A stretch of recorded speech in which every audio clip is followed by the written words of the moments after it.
My mother-in-law told my 7-year-old daughter she wasn't invited to the family weekend at her lake house because you're not pretty like your cousins. I only want beautiful grandchildren in my photos. My daughter heard every word. I didn't cry. I packed our bags, and when we left, I said, "You'll never see her again, and by the way, the lake house? I own it. The deed transferred to my name 3 weeks ago when you defaulted on the loan I gave you. You have 30 days to vacate." Her face went pale. She grabbed the doorframe. We were standing in the marble foyer of what had been her lake house for 23 years. The August sun came through the windows behind her, and I could see dust particles suspended in the light. My daughter's hand was small and warm in mine. She wasn't crying anymore. She'd stopped about 10 minutes earlier, right around the time she'd asked me if what Grandma said was true. I'd told her we'd talk in the car. My mother-in-law's mouth opened and closed twice before any sound came out. Behind her, I could see my sister-in-law frozen in the hallway, holding a stack of monogrammed towels. My husband stood behind me. He hadn't said a word since his mother had made her announcement about the photo-worthy grandchildren 15 minutes earlier. Let me tell you how we got here. My husband's family had money. Not the kind you earn. The kind that comes with a hyphenated last name and a trust fund that matures when you turn 25. His mother, Patricia Dennison Hale, had very specific ideas about what her family should look like. Those ideas did not include a daughter-in-law from a middle-class suburb who worked in commercial real estate, and they definitely didn't include a granddaughter who wore glasses and had inherited my darker complexion instead of the Dennison fair skin and light eyes. I'd known this from the first family dinner I attended. My husband, then my boyfriend, had warned me. My mother has expectations, he'd said, which turned out to be the understatement of the decade. What he hadn't mentioned was that those expectations were non-negotiable, and that Patricia considered anyone who didn't meet them to be fundamentally inferior. The first time she made a comment about my appearance was at that dinner. I was 26, wearing a dress I'd bought specifically for the occasion. She'd looked me over with the kind of smile that doesn't reach the eyes and said, "Well, David certainly didn't choose you for your pedigree, did he?" Everyone had laughed. Polite, uncomfortable laughter. I'd smiled too, because I didn't know what else to do. That became the pattern. Little comments, always delivered with that same smile. "It's so admirable that you work." I never had to. "David tells me you handle your own finances." How modern. "I do hope any children you have inherit the Dennison features." I learned to smile through them. David would apologize later, always. "She doesn't mean it the way it sounds," he'd say. Except she did. We both knew she did. When I got pregnant, Patricia's comments shifted. They became about the baby. What the baby might look like. Whether the baby would have good features. Whether I planned to work on my appearance after giving birth. David told me to ignore her. His sister, Caroline, the one who was frozen in the hallway with the towels, would pat my hand and say, "That's just how she is. She's from a different generation." But I wasn't just smiling and taking it. I was building something she couldn't see. I'd started my own real estate investment company 2 years before I met David. Small projects at first. I'd saved aggressively through my 20s, living in a studio apartment when all my friends were upgrading to one-bedrooms, driving a 10-year-old Honda, making coffee at home. By the time I was 28, I had enough for my first property purchase. A duplex in an up-and-coming neighborhood. I renovated it myself on weekends, contracted out what I couldn't do, and flipped it for a $60,000 profit. That became 3 properties. Then 7. By the time my daughter was born, I had a portfolio worth $1.2 million. Patricia had no idea. David knew I did real estate, but he didn't ask questions about money. He'd grown up with it. He assumed my work was a hobby, something to keep me busy. I never corrected him. At my daughter's first birthday party, Patricia made a comment about hoping she'd grow into her looks. My sister-in-law laughed. My brother-in-law, Caroline's husband, stared at his plate. I smiled. Then I went home and closed on a 4-unit apartment building. $280,000. All cash. When my daughter was 3, Patricia hosted Christmas. She had professional photos taken. She positioned all the grandchildren by age, tallest to shortest. She put my daughter in the back row, partially hidden behind her cousin. When the photographer asked if she wanted to rearrange them so everyone was visible, Patricia said, "No, this is fine. We'll get better photos with just the older children after." I heard her. Caroline heard her. No one said anything. I smiled. I thanked her for hosting. I drove home and called my attorney to finalize the purchase of a commercial property that would triple my annual revenue. The comments continued. They got worse as my daughter got older, and it became clear she looked more like me than like David's family. Such a serious child. Not bubbly like Emma. Emma was Caroline's daughter, blonde and blue-eyed and objectively beautiful in that way that opens doors before you even speak. She'd be so pretty if she didn't need those glasses. My daughter was 4 when that one landed. She'd just been diagnosed with a mild vision issue. The glasses helped her see the board at preschool. Patricia said it like my daughter had chosen a disfigurement. I'd learned to have a response ready in my mind for every comment. Not out loud. Never out loud. But silently, I'd catalog what I'd accomplished that Patricia didn't know about. She says my daughter isn't pretty enough? I'd signed a contract for a mixed-use development worth $400,000 that morning. She suggests I should dress better? I'd out-earned her son by a factor of 3 that quarter. It wasn't about competition. It was about remembering I wasn't the person she saw when she looked at me. My daughter asked me once why Grandma didn't like her as much as she liked Emma. She was 5. We were driving home from a family dinner where Patricia had given Emma a vintage porcelain doll from her own childhood collection and given my daughter a generic stuffed animal, still in the store packaging.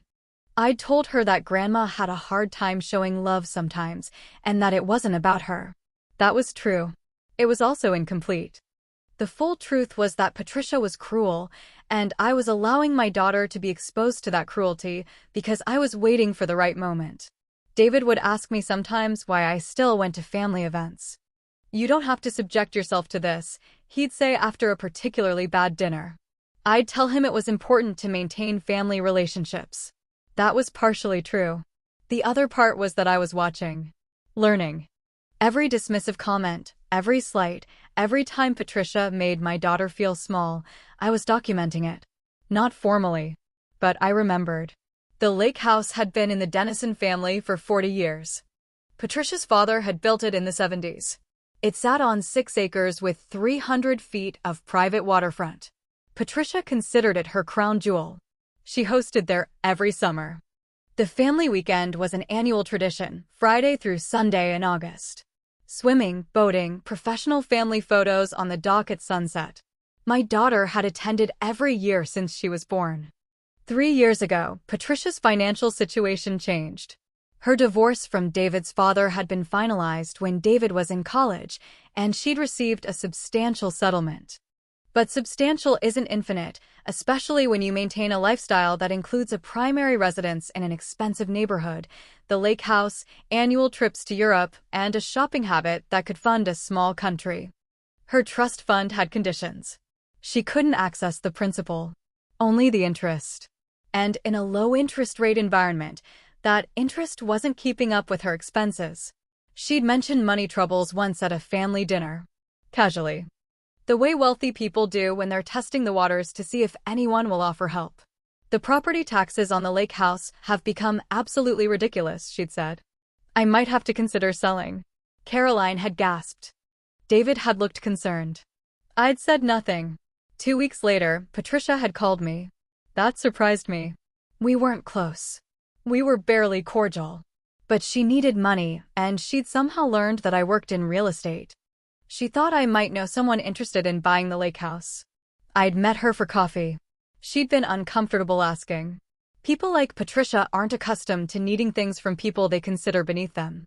She'd framed it as doing me a favor. "I thought of you because I know you work with properties. I'm sure you have clients looking for something like this." I'd asked her how much she needed. She'd blinked. That wasn't the question she'd expected. "I'm not looking for a loan," she'd said. "I need to sell." I'd asked again. How much did she need to keep the property? She'd named a figure. $350,000. Property taxes, maintenance costs, an HVAC system that needed replacing, some structural repairs. She needed it within 90 days or she'd have to list the house. I'd told her I could help. I could give her a loan. Secured by the property. Market rate interest. A standard loan agreement. She'd looked at me like I'd offered her a gift she didn't want to accept but couldn't afford to refuse. "That's very generous," she'd said. The word generous had sounded like it tasted bad in her mouth. We'd agreed on terms. $350,000. 5-year loan. 7% interest. If she defaulted, the property transferred to me. She'd signed the paperwork without reading it carefully. I know because my attorney had included a clause that most people catch. The loan had a provision that any instance of documented emotional harm to a minor family member constituted grounds for acceleration of the full amount due within 30 days. It was an unusual clause. My attorney had raised her eyebrows when I'd insisted on it. "This won't hold up in court if she fights it," Patricia Reyes had said. Patricia Reyes, my attorney, not Patricia Dennison Hale, my mother-in-law. Two Patricias. One who helped me build something. One who tried to tear me down. I'd told Patricia Reyes that it didn't need to hold up in court. It just needed to exist in the contract. Patricia Dennison Hale had signed. I'd transferred the money the next day. She'd made her repairs, kept the lake house, and continued hosting family weekends as if nothing had changed. Over the next 3 years, she'd made her payments. Mostly on time. Sometimes a week or two late, but within the grace period. The loan would mature in 2 years. I'd assumed she'd refinance or sell before then. I hadn't planned to enforce the acceleration clause. It existed as insurance. A boundary I'd drawn in legal language that said there were consequences for cruelty. But then came this summer. 3 weeks before the annual family weekend, Caroline had posted photos on social media from a planning session at the lake house. Her daughter Emma, her son James, and David's brother's 2 children. 4 grandchildren total. My daughter wasn't in any of the photos. I'd noticed. I hadn't said anything. David had mentioned the family weekend casually at dinner. "Mom's doing the lake house the second weekend of August, same as always." I'd asked if we were invited. He'd looked confused. "Of course. Why wouldn't we be?" I'd let it go. Then Patricia had called. She wanted to speak with me privately. Could I meet her for lunch? I'd agreed. We'd met at a restaurant she'd chosen, expensive and formal. She'd ordered a salad and picked at it while talking around what she actually wanted to say. Finally, she'd landed on it. "I think it might be better if you and Sophie didn't come to the lake house this year," she'd said. Sophie. My daughter. 7 years old. Rising second grader. Loved marine biology and chapter books and had recently learned to do a cartwheel. I'd asked why. Patricia had done that smile. The one that doesn't reach the eyes. "I'm planning to have professional photos taken. Really professional. I'm hiring a photographer who does work for magazines. And I just think the aesthetic would be better with a more cohesive look." You understand. I'd understood perfectly. I'd asked her to clarify what she meant by cohesive. She'd gotten flustered. Started talking about color palettes and how Emma and the other children all had similar coloring. How Sophie's darker hair and skin tone would create a visual imbalance in the photos. How it wasn't personal. How she just wanted everything to look perfect. I'd told her I'd think about it. She'd looked relieved. We'd finished lunch. She'd paid.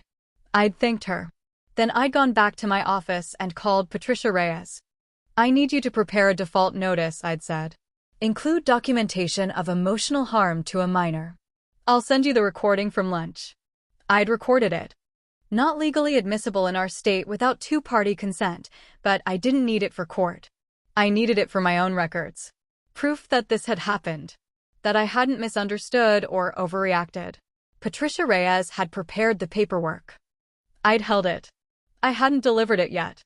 I wanted to see if my mother-in-law would actually go through with excluding my daughter. I wanted to know if this was just talk or if she'd really do it. David had asked me a few days later if I'd spoken to his mother. She'd mentioned that we might not make it to the lake house this year. Was everything okay? I'd told him I'd talked to her. That she'd suggested Sophie and I sit this one out. He'd been confused. Then angry. "That's insane. I'll call her." I'd told him to wait. Let me handle it. He'd reluctantly agreed. I'd waited to see if Patricia would say anything directly to Sophie. She didn't. She'd avoided us for the next 2 weeks. Then, 4 days before the family weekend, she'd called David and asked him to come to the lake house early to help with some repairs. Could he come Thursday night, stay through the weekend? He'd agreed. He'd asked if Sophie and I were coming. Patricia had said she'd talk to us about it. She hadn't talked to us. We'd shown up Friday morning. I'd wanted to see how she'd handle it. David had already been there since Thursday night. Sophie had been excited. She'd brought her swimsuit and the book about dolphins she'd been reading. We'd driven the 90 minutes to the lake, pulled into the long driveway, parked next to Caroline's SUV and David's brother's truck. Patricia had been standing on the front porch. She'd seen us get out of the car. Her expression had changed. Surprise, then annoyance, then a forced smile. She'd walked down to meet us. "I didn't realize you were coming," she'd said to me. Sophie had run ahead to find her cousins. "Sophie, wait," Patricia had called. My daughter had stopped, turned around. Patricia had walked over to her, bent down to her eye level, and said, "Sweetheart, I need to talk to you about this weekend." I'd been standing 10 feet away, close enough to hear. Patricia had looked at me once, then back at Sophie. "This weekend is going to be very special. We're taking professional photographs for a family album, and I've decided that we need a certain look for these photos. You're not invited to stay for the weekend because you're not pretty like your cousins. I only want beautiful grandchildren in my photos." The words had hung in the air. Sophie had stared at her grandmother. Her face had done something I'd never seen before. A kind of collapse. Not crying. Worse than crying. A realization. She'd looked at me. I'd walked over, taken her hand. Patricia had stood up. She'd looked defensive. "I'm just being honest. She should learn now that appearance matters. I'm doing her a favor." I hadn't raised my voice. "We're leaving," I'd said. "Sophie, go get in the car." My daughter had walked back to the car, opened the door, sat in the back seat. I'd watched her the whole time. She'd been moving mechanically. Shock. I'd turned to Patricia. David had come out of the house. He'd heard. I could see it on his face. "Mom, what the hell?" he'd said. Patricia had waved him off. "Oh, don't be dramatic. She'll be fine." That's when I'd said it. "You'll never see her again." Patricia had opened her mouth to argue. I'd continued. "And by the way, the lake house? I own it. The deed transferred to my name 3 weeks ago when you defaulted on the loan I gave you. You have 30 days to vacate." Her face had gone pale. Actually pale. Color draining like someone had pulled a plug. She'd grabbed the door frame. "What are you talking about?" I'd pulled the default notice from my bag. I'd brought it with me, just in case. I'd known there was a chance she'd go through with this. I'd been prepared. "The loan agreement you signed 3 years ago included a clause about emotional harm to minor family members. What you just said to my daughter qualifies. The full amount is due in 30 days. Since you can't pay it, the property reverts to me per the terms of the contract." My attorney filed the paperwork Tuesday. David had been staring at me. "You gave my mother a loan?" 3 years ago. $350,000. She needed it to keep this place. Caroline had appeared in the doorway with the towels. She'd been listening. "You're taking the lake house?" "I'm enforcing a contract your mother signed." Patricia had found her voice. It came out different than usual. Higher. Thin. "You can't do this." "I already did. You have 30 days. After that, you're trespassing." She'd tried to rally. "I'll fight this. My attorneys will tell you that you signed a legally binding contract. You were represented by counsel when you signed it. You defaulted on the terms. There's nothing to fight." David had looked between us. "Can we talk about this inside?" "No," I'd said. "We're leaving." Sophie's in the car. Patricia had started crying. Real tears. Not the delicate kind for sympathy. The ugly kind that come with desperation. "You're doing this because I uninvited a child to a party? I'm doing this because you told my 7-year-old daughter she's too ugly to be in your family photos. That's not uninviting someone to a party. That's cruelty. And the contract you signed had consequences for exactly that." Caroline had stepped forward. "This is extreme." She didn't mean it like that. I'd looked at her. Sweet Caroline. Kind Caroline, who'd watched her mother make dismissive comments about my daughter for 7 years and had never once said anything more substantial than, "That's just how she is." She meant it exactly like that, I'd said. And you let her. David had followed me to the car. We need to talk about this. We will. At home. I need to take care of our daughter right now. You can't just take my family's house. I'd stopped. Turned to face him. It stopped being your family's house the moment your mother defaulted on a loan. It became my house. And I'm not taking it. I'm collecting on a debt she owes me. Over something she said? Over 7 years of something she said. This was just the final thing. Get in the car or don't. But I'm leaving. He'd gotten in the car. We'd driven in silence for 20 minutes. Sophie hadn't said anything. She'd stared out the window. Finally, she'd asked, "Did Grandma mean it?" I'd glanced at her in the rearview mirror. "Yes, sweetheart. She meant it." "Am I not pretty?" "You're beautiful." "Grandma is wrong." "Then why did she say it?" "Because she's cruel. And some people are cruel because they think it makes them powerful." Sophie had gone back to looking out the window. David had stared at me. "What just happened?" "Your mother told our daughter she's too ugly to be in family photos. And I enforced consequences that were 3 years in the making. You planned this. I prepared for it. There's a difference." We'd driven the rest of the way home without talking. Sophie had gone to her room when we got there. David had stood in the kitchen. "I need you to explain the loan." I'd explained it. All of it. The financial situation Patricia had been in. The loan I'd offered. The terms she'd agreed to. The clause about emotional harm. The payments she'd made and the pattern of comments she'd made alongside them. Every instance I'd documented mentally. Every time she'd made Sophie feel less than. "You've been keeping track," he'd said. "I've been protecting our daughter. By setting up my mother to lose her house? By giving your mother $350,000 to keep her house with clear terms about how she needed to treat our child. She chose to violate those terms. I didn't set her up. She did this to herself." He'd sat down. Put his head in his hands. "This is going to destroy my family. Your family has been destroyed. You just haven't been looking at it." My phone had started ringing within the hour. Caroline. David's brother. Patricia herself, 5 times. I'd ignored all of them. David had answered when his brother called. I'd heard him in the other room. "I don't know what to tell you. She has a contract. Mom signed it." Yeah, I know. "I don't know." The next day, Saturday, Patricia had called from a different number. I'd answered before I'd realized it wasn't her usual number. "We need to talk," she'd said. "This is insane. You can't actually go through with this." "I can. And I am. I'll pay the full amount. Just give me time. You have 30 days as outlined in the default notice. I can't liquidate that kind of cash in 30 days. Be reasonable." "I'm being perfectly reasonable. I gave you a loan with clear terms. You violated those terms. These are the consequences." Over a comment about photos? Over 7 years of emotional abuse directed at a child. The comment about photos was simply the most recent and egregious example. She'd been quiet for a moment. Then, "What do you want?" "Nothing. I want you out of the lake house in 30 days. The lake house has been in my family for 40 years. And now it's not. 30 days, Patricia." I'd hung up. David had been standing in the doorway. "She's offering to pay."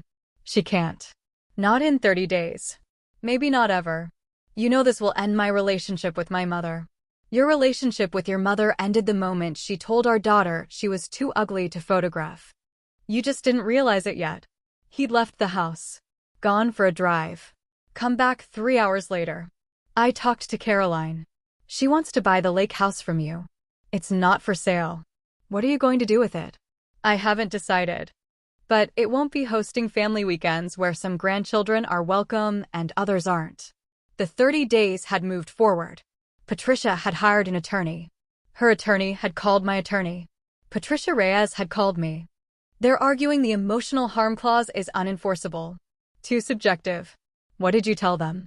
That it doesn't matter if it's enforceable because their client also missed 2 payments in the past 6 months. She paid them late within grace period, but the contract has a cumulative late payment clause. 3 late payments in any 12-month period constitute default. She triggered that independent of the emotional harm provision. I'd forgotten about that clause. Patricia Reyes hadn't. So even if they get the emotional harm thing thrown out, she still defaulted. The property still transfers. Patricia Dennison Hale's attorney had sent a letter requesting negotiation. I'd declined. They'd filed an emergency motion to halt the transfer. The judge had reviewed the contract and denied the motion. The loan agreement was clear. The default conditions were clear. Patricia had been represented by counsel when she signed. There was no fraud, no duress. Just a contract she'd signed and terms she'd violated. David had stopped speaking to me for a week. We'd existed in the same house like roommates. He'd slept in the guest room, taken Sophie to school in the mornings, come home late from work. On day 8, he'd come into the bedroom. I don't know how to reconcile the person I thought you were with the person who would do this to my mother. I'm the same person. You just didn't know this part of me existed because I never had to use it before. It feels calculated. Cold. It was calculated. It wasn't cold. I did this to protect Sophie. By destroying my family? Your family destroyed itself years ago. I just made it visible. He'd sat on the edge of the bed. What happens now? The house transfers to me in 2 weeks. Your mother vacates. We figure out what our marriage looks like after this. I don't know if I can stay married to someone who did this. Then leave. But understand that if you leave, you're choosing your mother over your daughter. Because that's what this is about. Sophie or Patricia. You don't get both. He'd chosen Sophie. It took him 3 more days, but he'd chosen her.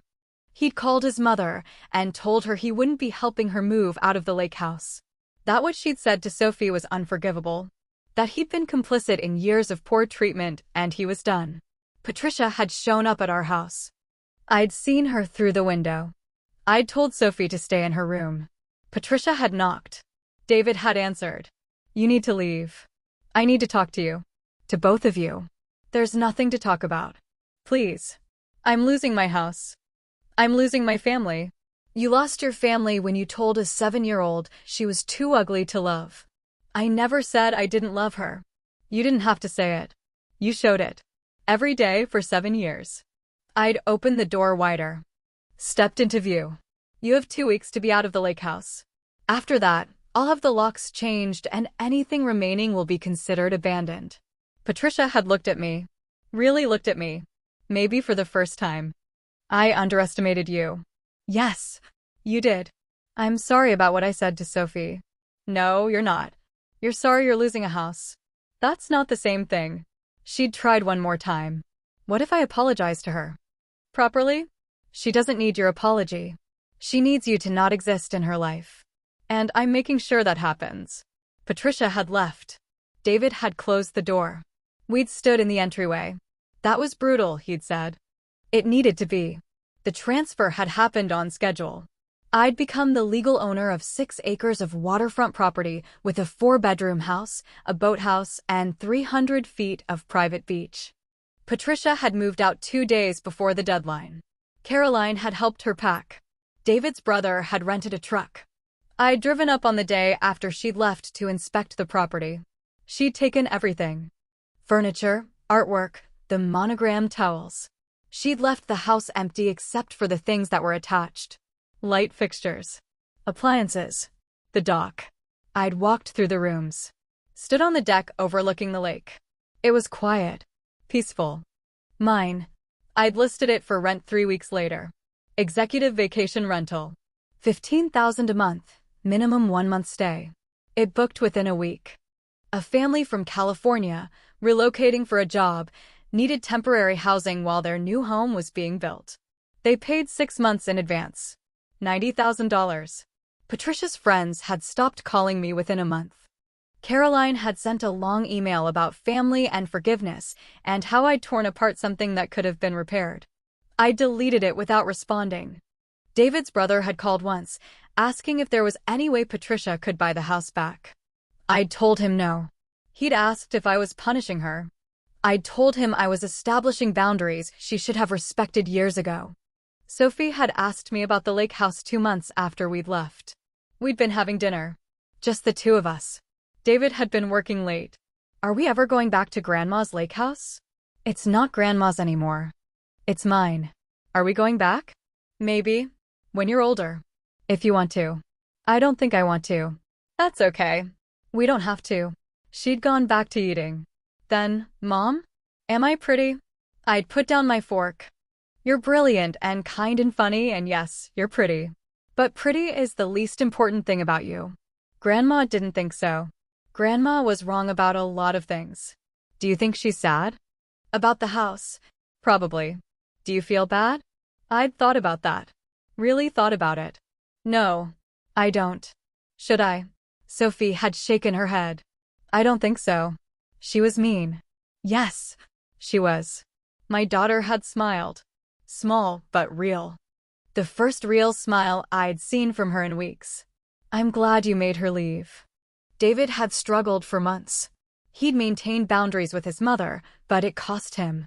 She'd called him crying. Sent letters. Showed up at his office.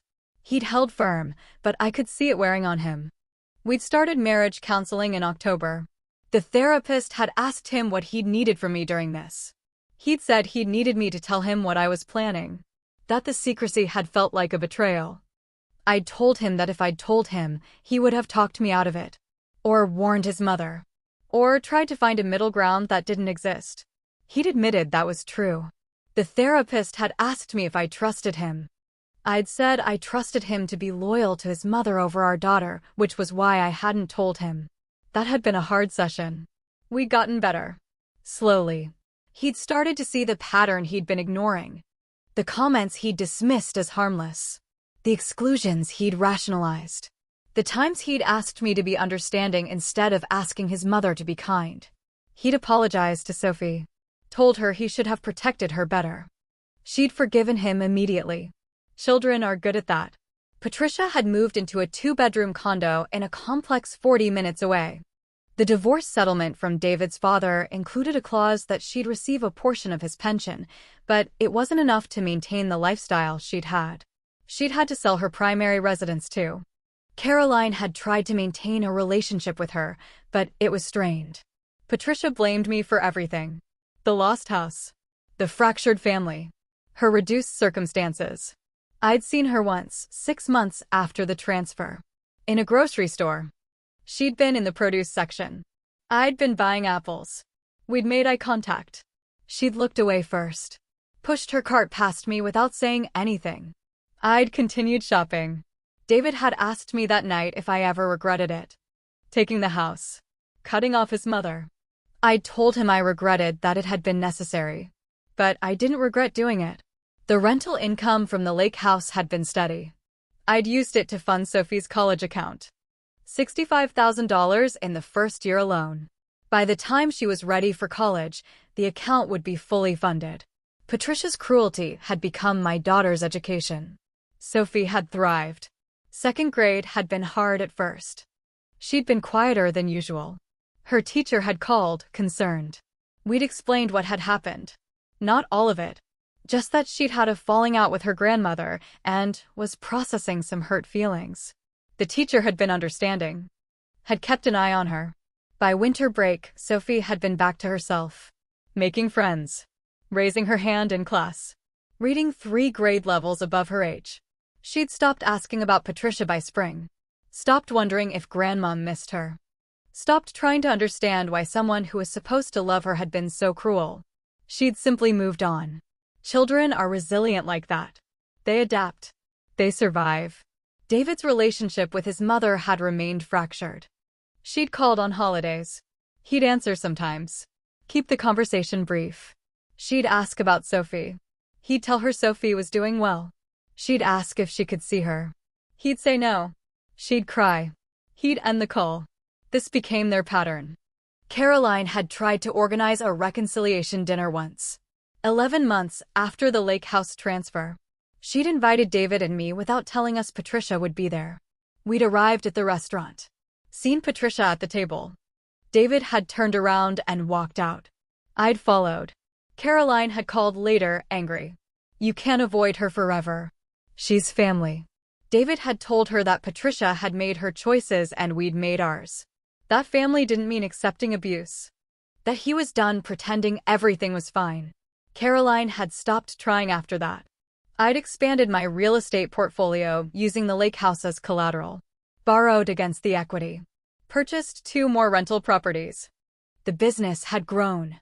I'd hired my first employee. Then a second. By the time Sophie was in 3rd grade, I had a team of 4 and a portfolio worth $3.7 million.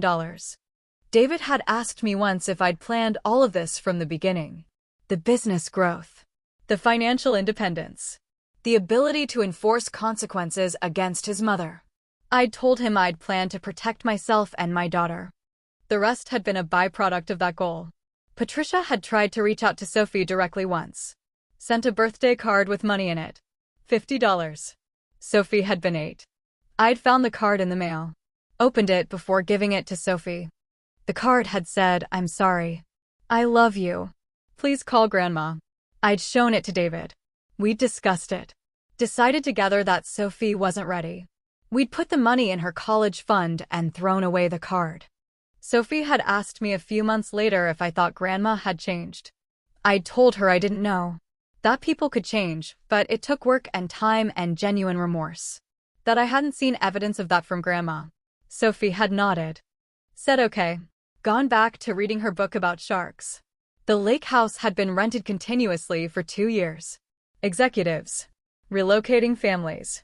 A writer who'd wanted isolated space for 6 months. The income had been reliable. I'd paid off the remaining mortgage on my primary residence. Built the college fund. Invested in retirement accounts. The security Patricia had tried to deny me by making me feel small had become reality through my own work. I'd seen Patricia one more time.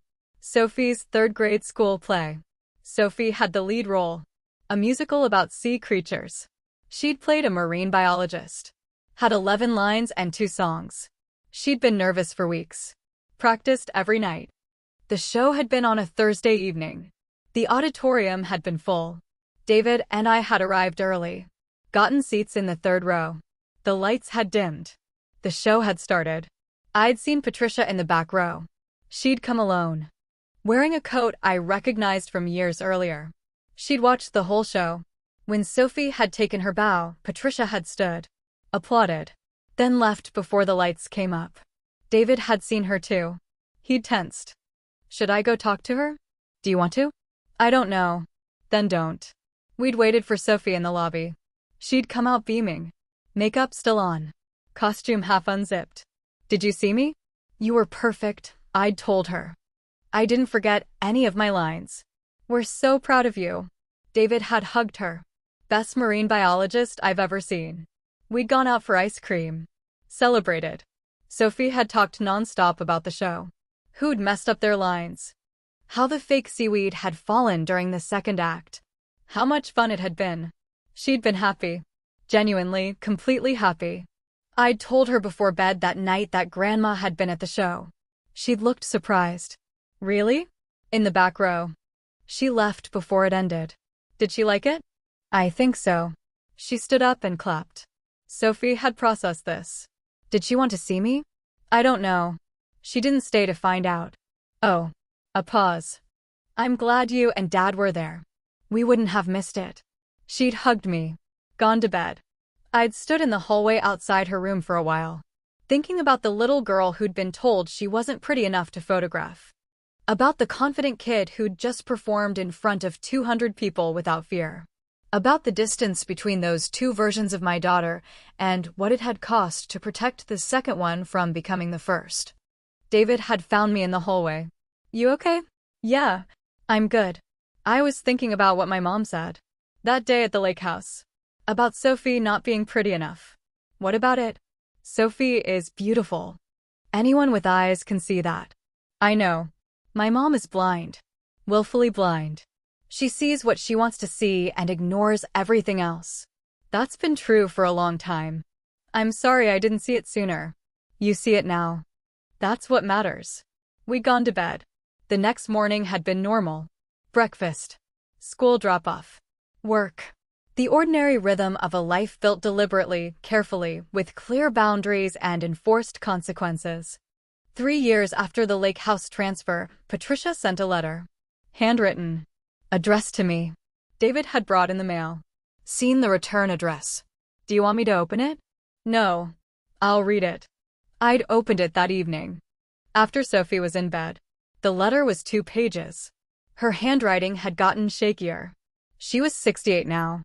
The letter had started with an apology for what she'd said to Sophie, for years of dismissive comments, for not seeing the harm she'd caused.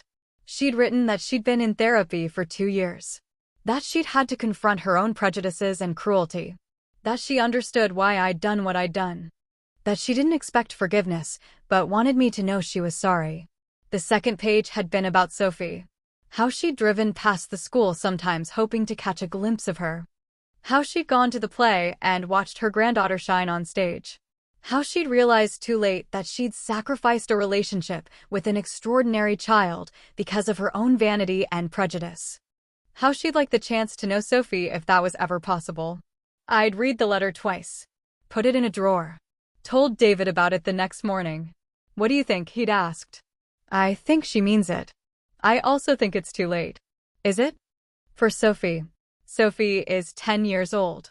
She has friends and interests and a life that doesn't include a grandmother who told her she was too ugly to love. I'm not sure reintroducing that relationship serves her. Even if my mother has changed, people can change and still not deserve access to the people they hurt. David had nodded. Fair enough. I'd kept the letter. Haven't responded to it. Haven't shown it to Sophie. She hasn't asked about Patricia in over a year. She's doing well. Honor roll. Soccer team. Marine biology camp every summer. She wants to study oceanography when she grows up. She has a friend group that includes kids who look like her and kids who don't. She's confident and kind and completely unaware that someone once thought she wasn't good enough. The lake house is still generating income. $30,000 in rental revenue this year. Sophie's college fund has $215,000 in it.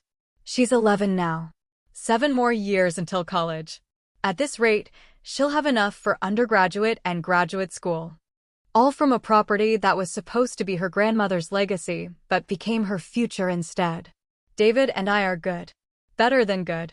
Stronger than we were before. The counseling helped. So did the boundaries. He talks to Caroline occasionally. His brother rarely. His mother not at all. He's told me he doesn't regret choosing Sophie. That he should have done it years earlier. I saw Patricia one last time. 6 months ago. She was at a coffee shop near my office. I'd stopped in to grab an espresso between meetings. She'd been sitting at a table by the window, reading a book. She'd looked older. Tired. I'd gotten my coffee. Walked past her table to leave. She'd looked up. Made eye contact. Hello, she'd said. Patricia. You look well. Thank you. How is Sophie? She's doing very well. I'm glad. A pause. I sent a letter. I don't know if you got it. I got it. I meant what I wrote. I believe you. Does that change anything? No. She'd nodded. Looked back at her book. I'd left. Hadn't looked back. David asked me last week if I thought I'd ever let Patricia back into our lives. We'd been having dinner. Sophie had been at a friend's house. Just the two of us. Wine. Pasta. The kind of easy conversation that comes from years of knowing each other. I don't think so, I'd said. Not even if she proves she's changed? She had 7 years to change while Sophie was young enough to not remember the cruelty. She didn't. Now Sophie is 11 and doesn't need a grandmother who once told her she wasn't good enough. Even a reformed one. That's harsh. Maybe, but it's honest. He'd reached across the table. Taken my hand. Thank you. For what? For protecting our daughter when I didn't. For seeing what I couldn't see. For being strong enough to enforce consequences I didn't have the courage to enforce. I'd squeezed his hand. We're good now. That's what matters. Sophie came home from the friend's house an hour later. Burst through the door talking about the movie they'd watched. Sat at the kitchen counter eating leftover pasta. Told us about school. About the science fair project she was planning. About the boy in her class who'd asked her to the 6th grade dance next month. She was bright and animated and completely unscarred by her grandmother's cruelty. That's the thing about protecting your children. They don't always know what you protected them from. They just get to grow up whole. Sophie will never know what it's like to spend years trying to earn love from someone who's already decided you're not worth it. She'll never internalize the message that her appearance determines her value. She'll never wonder if she's enough. Because I made sure of it. And I'd do it again. The lake house sits on its 6 acres, generating income, funding my daughter's future. A monument to the fact that cruelty has consequences and that sometimes the best way to protect the people you love is to remove the people who hurt them. Patricia lost a house. I gained the certainty that my daughter would grow up knowing she was worthy exactly as she was. That's not a trade. That's a victory. So, did I go too far? Or not far enough? Tell me in the comments.